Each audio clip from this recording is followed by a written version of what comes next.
Valentine day 14 فروری، اللہ اکبر، جس دن 14 فروری کو اس رسم کی تکمیل کے لیے نوجوان لڑکے اور لڑکیاں بلکہ مرد اور عورت ایک دوسرے کو تحفے اور تحائف دے کر اپنی محبت اور دوستی کا اظہار و اقرار کرتے ہیں اور ناجائز حرام تعلقات کا آغاز ہوتا ہے۔ یاد رکھیں نوجوانوں، اس کا آغاز بھی جہنم اور آخرت بھی جہنم۔ نبی صلی اللہ علیہ وآلہ وسلم نے فرمایا، سنن ابو داؤد حدیث نمبر 4031، من تشبہ بقوم فہو منہم، جس نے کسی قوم کی مشابہت کی وہ انہی کے ساتھ ہوئے گا، یعنی قیامت والے دن انہی کے ساتھ اس کا شمار ہوگا۔ اور موجودہ دور میں اس کو بنانے والا جو ہے عموماً ہم جنس پرست، زانی، فحاشی پسند ہے۔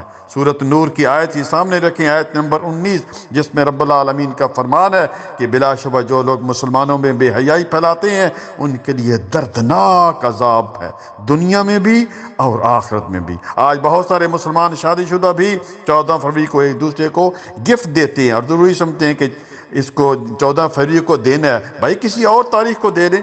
میری والدین سے گزارش ہے کہ اپنے بچوں اور بچیوں پر نظر رکھیں، کہیں وہ اس دن جا کر باہر پھول وغیرہ نہ دیں لوگوں کو۔